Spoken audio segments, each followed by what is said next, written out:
Obiga scrolls through her phone to show me the disturbing pictures of her brother, Patrick Obiga, lying in pain at International Hospital Kampala, where he was receiving medical treatment.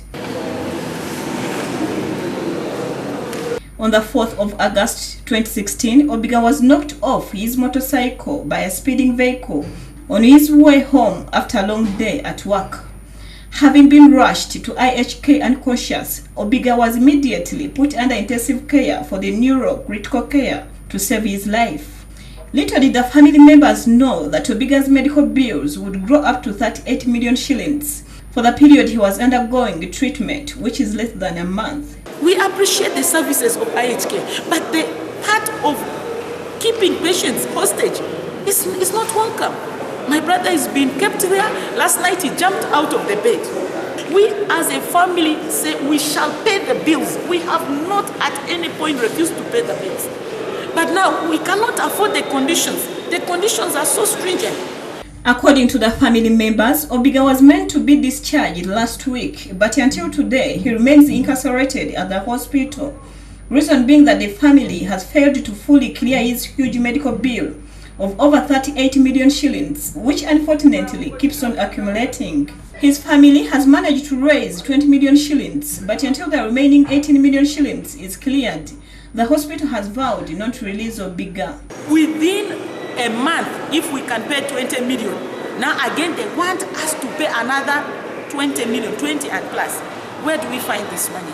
Obiga's family, which is currently perturbed, has rushed to the courts of law to seek for medical justice on the grounds of whether private hospitals have the authority to detain patients who fail to clear their medical bills after treatment.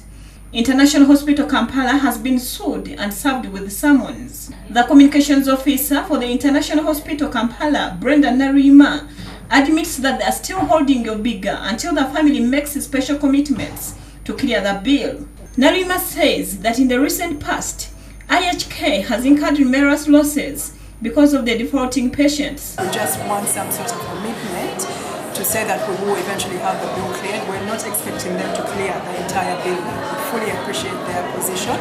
So we were quite surprised when the first I heard of the family members going down the legal route was when I actually received calls from media houses. We did not know anything of this because we were having very different discussions with some of the family members. Human rights activist from Center for Health, Human Rights and Development say that it's abuse of human rights for hospitals to detain patients. In the law, there is no provision in the law that permits any person to detain anyone or imprison anyone because they demand them money. The Director for Public Health at KCCA, Dr. David Seruka, also says that the hospital's move is illegal, but urges the patient's family to sit down with the hospital administration and agree on ways of clearing the medical bills. Seruka says that hospitals too cannot continue incurring these losses because there are businesses which survive on profit. As the argument of whether IHK's detention of patients is legal or not hits up in the public, only time will tell whether government will intervene and regulate practices of private health service providers to recover their cost without subjecting patients to incarceration.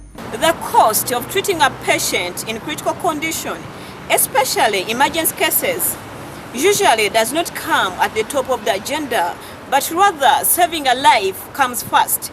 However, after all this is done, the patient has to clear the medical bills. For the poor, the ordeal of being stranded in the hospital, like Patrick Obiga, is witnessed. Juliet Namuaya, Urban TV.